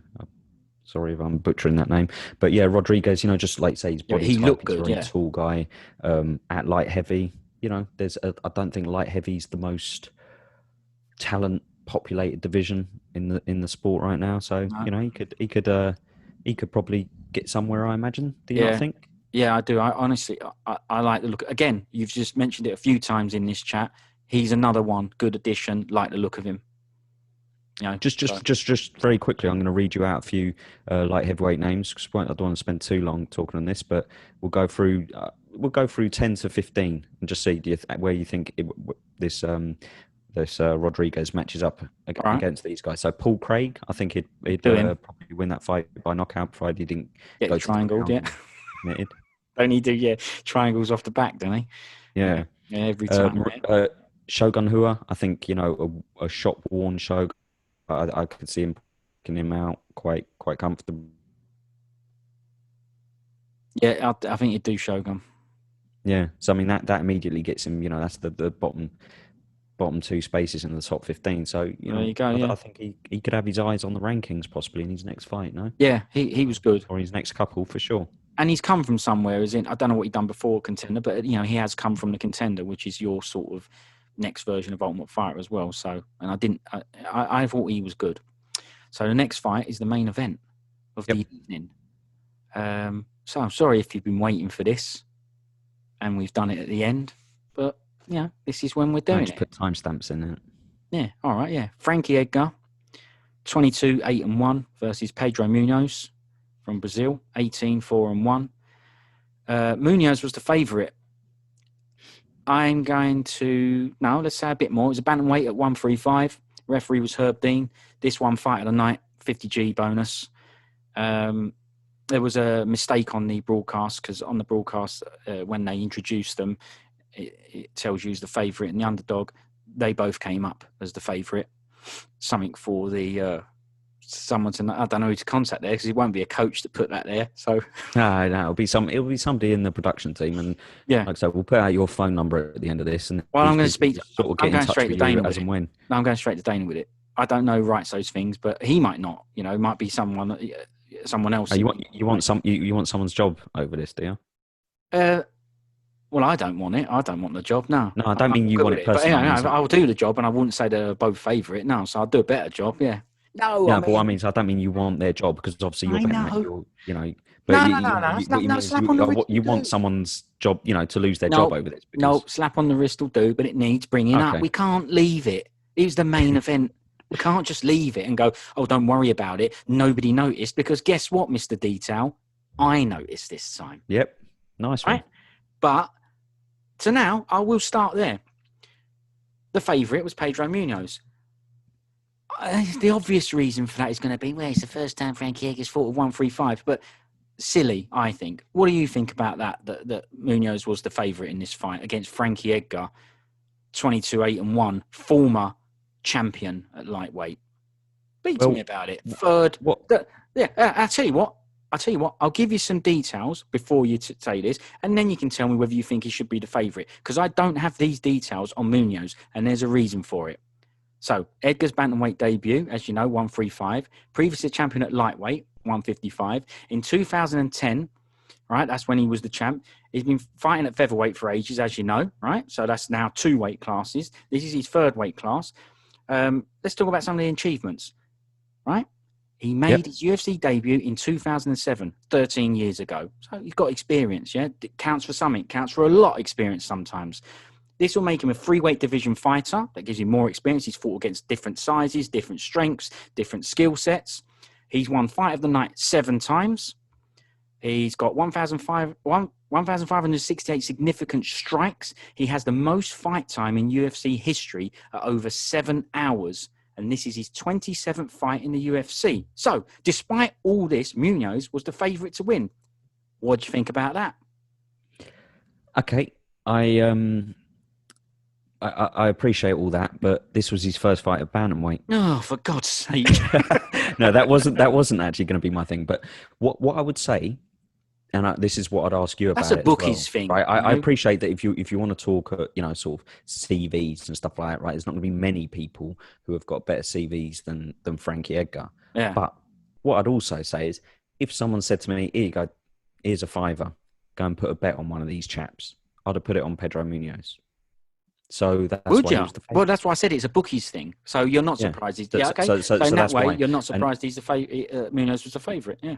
Yeah, I mean the reason being is Edgar is turning 39 or something like that. He's he was a guy who's he's still known for his if you like his heart, his fight, durability, Rocky Balboa stuff. Yeah, but situations he was fighting out of before, like the Gray Maynard fights, he wasn't fighting out of, the last couple of times. So the Chan Sung Young and Ortega fights.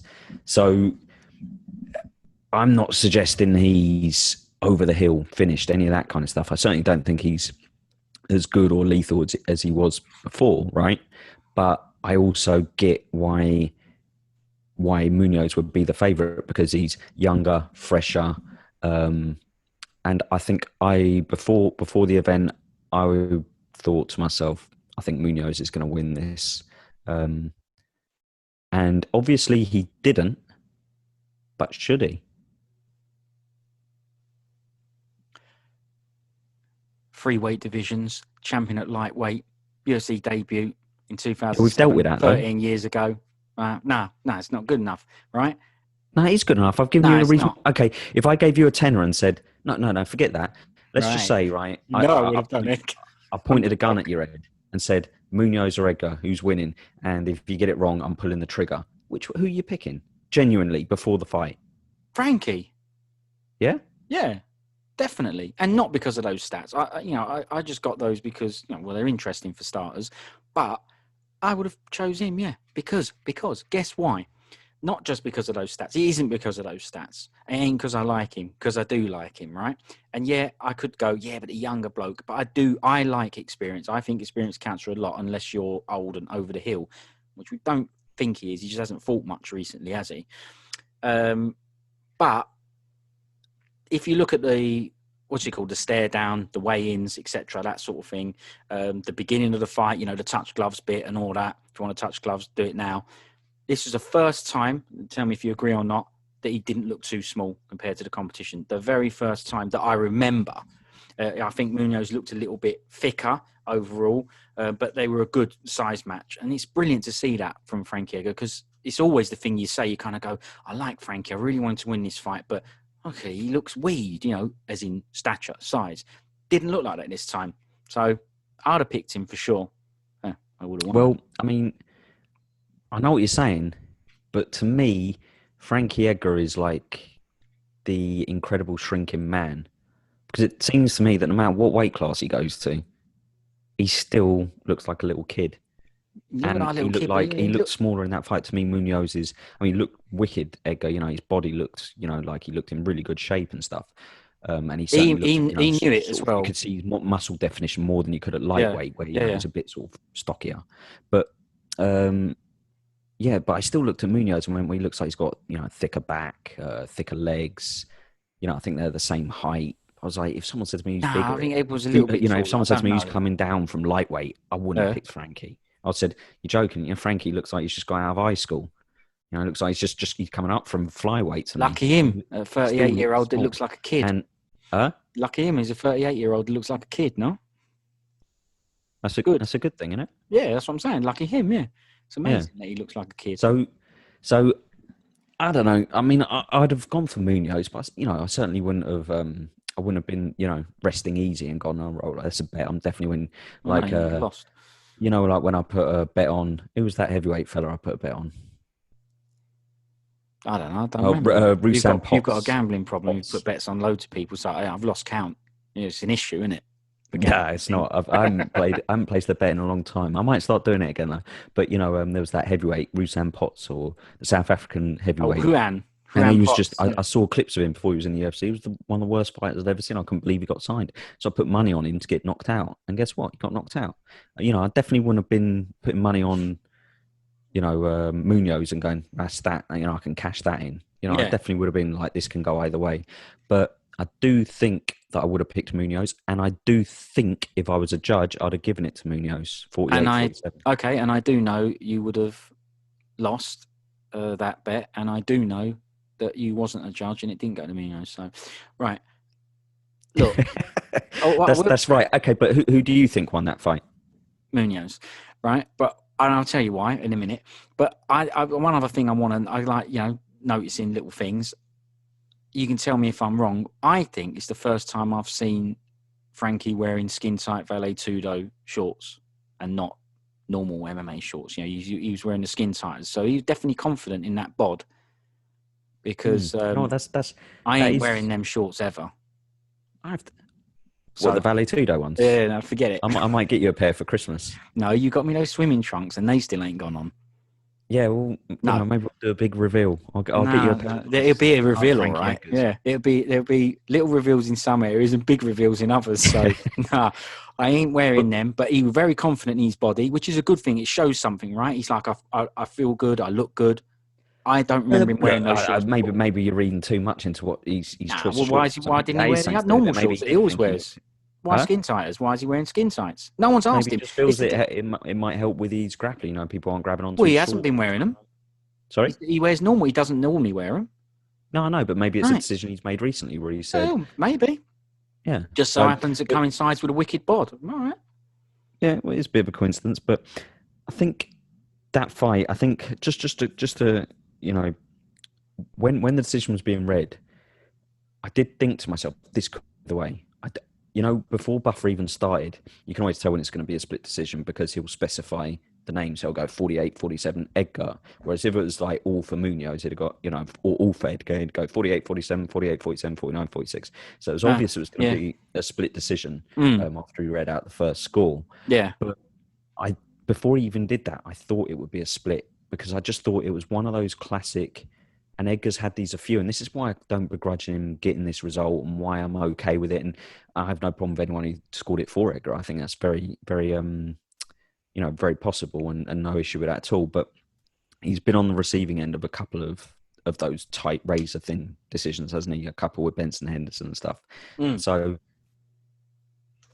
taking away the fact that I actually really like the guy, it was good that he kind of was on the right end of one. Obviously sucks for Munhoz, but, you know, tough. Should have wore some tighter shorts. Exactly. But the thing is I think I scored it Munhoz round 1, Edgar round 2, Munhoz round 3, Munhoz round 4, Edgar round 5. No, let me just turn that. So that's how I scored it. But obviously round 1 was close, you know, equal on the strike count. Yeah. I think it was just the general impression I got from the fight. That's sorry. Devastating strikes were I was distracted. Can you tell me the rounds again that you thought? Who won what one, please? No problem. I thought Edgar... no, Munhoz won rounds 1, 3, and 4, and Edgar won rounds 2 and 5. Okay. I've done Edgar on that one. Yeah. So, yeah, I had round 1, Munhoz. Yep. Round 2, Edgar. Yep. Round 3, Munhoz. Round 4, Yep. Munhoz. Yep. And round 5 was, you know, I don't know, it was close as out, but it didn't matter anyway, Bro, as Xavier would have said, because he needed to finish, as far as I'm concerned. Frankie needed to finish. So, round 5, I just went, well, that was skin tight, but in my eyes, it doesn't matter. But, and that's what I scored it for, and I did try and take note. I don't always do it, but I did try and go, right, you know, who won what round and why. But like you said, I got no problem with Edgar winning because I like it. I'd say I like it that he won, not because I like the bloke, but because I like it that people saw it differently and went, no, this sort of fighting style sometimes beats the more devastating, powerful style. You know, the one with a bit more movement and a bit more counters. And, you know, I liked it that it won. I did it based on what I thought in MMA would win the fight, not necessarily what I thought about the fight, which is probably the wrong thing to do. I don't know what it would have come out like otherwise, but, you know, there was times I was like, I like what Edgar's doing. It's a lot more skillful. There's a lot more to it. There's a lot more mental that Frankie's doing. And I'm glad that got noticed. I'm guessing that's why he won. You know, I'm glad that got noticed because it's good to see it. Shows that the volume can win on a scorecard over power. I'm surprised, but I like it that he won. It makes, you know, it's good. Bit like that one with Clay Guida and the roll of dice Gray Maynard. A bit like that. You know, no one thought that Gray was going to win that fight, but he did. Yeah. Well, not the same, but I'm just, you know, because obviously they're not the same blokes or whatever. But it was nice to see that a bloke coming forward, throwing more powerful shots, didn't win against the counter striker moving back and dodging out the way. In a tight decision. Yeah. In a close fight. Yeah. Yeah, it was good. Yeah. Because most of the time, what would happen? I would just say that the reason I scored the rounds I did for Munhoz, or scored the fight just for Munhoz, and like I say, it was as close as can be. You know, 48, 47. But you know, the first round which I gave to Munhoz, they both landed 24 strikes each. You know. But it was just, so that could have gone either way. So it could hinge on that. Somebody could just go, well, I thought Edgar got round 1. I thought he landed. Did they get those better strikes or but did they get that information? Is that part of their process? Did they get that information? The judges. No, I don't believe they get the. I'm glad they don't. Yeah, but I Yeah, don't know they if shouldn't they do because it would just make judging to people would take other considerations out of it and go, oh well, they landed more strikes. I'll give it to them. That's what And I was hoping. It's They not never always got about it. that, and that's why I thought Munhoz, or I gave it to Munhoz, because the most damaging part of the fight was the leg strikes, because Edgar was limping a lot afterwards. There was a couple of times where he got taken off his feet, or I think it was in round 4, he started hobbling quite noticeably. Yeah. And so, and Edgar landed lots of nice, clean, crisp shots, but he very rarely carries that sort of power where you go, ooh, if you're Dan Hardy, you always go, ooh, but most people just go, that was a nice shot, but it's very rarely a shot where you go, he's done him. Whereas Munhoz caught him with more, not considerably more, but he caught him with a couple more sort of, say, right hands or clubbing shots where you went, oof, if he landed one more, Edgar could have been, in Dwight Grant territory. So it's so that's why I scored it for Munhoz. But like I said, I got zero problem with the decision going to Edgar. I think it's fully justifiable. I personally, on a personal note, that's bad English using two personalies, but on a personal note, I'm happy for Edgar because, like I say, he's been on the wrong end of a couple of those close decisions. The bloke's brilliant. The fighter's brilliant. Everything about him's brilliant. The chats are brilliant, even though they don't really do any chats. Yeah, but that's good though. It's better than crap chats, isn't it? He could be doing a Phil Davis. You know what I mean? Sorry. He could be doing a Phil Davis. No chats are better than crap chats. Exactly. Yeah, I like the fact he's just. I'm going to quickly run through the bantamweight division. All right. I just want a yes or no. Who do you think Edgar beats out of? Yeah. Okay. No worries. These guys. All right. If I can find. Okay. So here we go. This is the bantamweight division. Yeah. No worries. Let's have it. So Edgar moves in to number 5, takes Munhoz's slot, and everyone else moves down one. Essentially, they move down one. So I'm just going to go. I think I'm just going to go for the top. I'm going to go for the top 10, but I'm going to swap Rob Font because I don't remember him fighting in quite a while. So I'm just going to swap him out for Dominic Cruz. And the reason I'm going to do that is because I saw Helwani tweet. I think it was Helwani tweet something like, I'd really love to see a Frankie Edgar Dominic Cruz matchup. And I just thought to myself, that is one of the least mouth-watering matchups you could make for Frankie Edgar at bantamweight. I would absolutely hate that. Both fight. Moving around blokes, never going to touch each other. Yeah. Right? Yeah. Yeah, no, that would be McGregor touch butt in the park. That is not the fight I want to see. But who do you think would win, Cruz or Edgar? I would say it is a really difficult one, but I would say Edgar just because I would hope at some point he would get a couple of takedowns. Okay, I would say Cruz personally. Wouldn't finish him. We're just going to go through this quick. A Sun Sal. Right, we can't go through it. Okay, I'll try to do it quick. That ain't as easy as it sounds because I bet the easy answer is, well, Edgar, of course, he's way better because he is way better, right? I mean, he is a lot better than a Sun Sal. But a Sun Sal is powers. He could easily spark him out, but he ain't gonna, Edgar. Okay, I'm going to... I don't know on that one because the Sun Sal is the king of the split decision, isn't he? Difficult. But I think I would lean to Edgar on that one. Yeah. Jimmy Rivera. I know, do him. You think he'd do Rivera? Rivera's got back wicked to his old power. Self last fight looked better. Yeah, no, listen, he's good. He's got wicked power. It's just that he's a bit, a bit flat-footed and a bit square. I think he'd get done.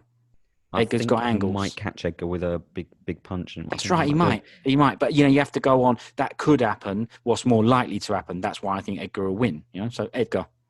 All right. We don't even need to ask. You haven't said your Jose Aldo. You haven't said your one on Edgar.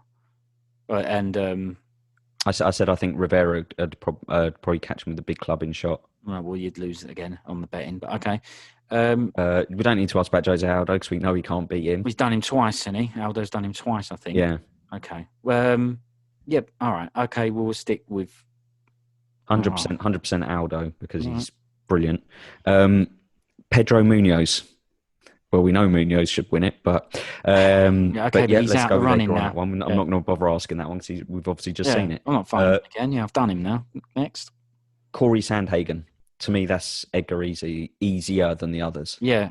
Although I do like Sandhagen, but so do I, yeah. Edgar will do him, loads of experience, loads more tools in the box. It'll do him. Let's go. Yeah, next. I think it'd beat him. Yeah. Cody Garbrandt. I know he's moving down to fight for the belt at Fly, but he's still listed as bantamweight, so Garbrandt. Edgar. I really like Garbrandt a lot. But again, Edgar got more I tools. think Garbrandt probably. Garbrandt, no wrestling, square, just boxing. Nah, Frankie will get. He's got good wrestling. No, it'll be a fight like Swanson. He'll get in there and do him. Okay, Sterling. Frankie Edgar. Yeah, I think Edgar. Mariya. Obviously, some of these fights won't happen. So I think I'm going Edgar. Mariya, I believe. So is it okay? I'll tell you why this is difficult, because 5 rounds is easy, Edgar. I'd just go Edgar. 3 rounds, that's really difficult. I'll still go Edgar. I think he'll just outsmart him and outbreath him. Yeah, I mean, I definitely think Mariya, like you say, he's definitely got a better shot in a 5-round fight, but I think Mariya, but fortunately for Edgar, that one won't happen. No. And Peter Yan, well, we both agree that no one's doing Yan. No, I think Yan will do him, yeah. So he definitely won't do Yan. Sorry. I'd like him to. I'd really be happy if Edgar, it'd be a real classic story, but... Yeah. What's the story? What's it called in boxing? I'm sure there's a name for the film of Crow, wasn't there? It was called it Cinderella Man. Yeah. Yeah. Would it be a Cinderella story? It would be, yeah. Yeah, it's brilliant, isn't it? I don't know about a Cinderella story, but it'd just be it'd just be cool, you know. Come up with a better one then. What kind of a better story? Well, I know, not the story. The story is the story, which is Edgar's story. But I mean, a word for the story. If Cinderella Man, yeah. I'll come up with one for the next show. Oh, yeah. You had time to think about it. Mine just came off the cuff and mine's crap. Oh, no worries. Okay, I know. That's fine. And you nicked yours off a Crow film. No, I can no, it's not a Crow. Well, yeah, it is a Crow film, but isn't that just a normal, a known saying? It's a known saying because it's basically like... The Crow film is what made me remember it. That's all. Yeah, it's basically like a fairy tale, isn't it? That's why it's a Cinderella story. Yeah, all right. Okay. Yeah. Well, that's the end of that event. Listen, that is it, yeah. So, I've got more chats. I can do more chats. I can chat all day about this. I've got other things to discuss, but we have been going some. So, best to, knock it on the head. I think so, yeah. Yeah. Because if we don't, we'll just carry on. So, I don't know if anyone has made it this far. And I don't know if anyone's listened to it at all. If you have, well done for listening to it for this long, because I know it's a long one. But thanks very much if you did listen. Like and subscribe if you can. But the most important thing for us is comments. We'd like some comments and a bit of feedback if you've got any. And if you've managed to get through the waffle, it ain't waffle. It's chat. Ultimate Fighting chat. Say. So, anything to add before we go? No, that's it. See you later. All right. I'll see you later and all then. Nice one.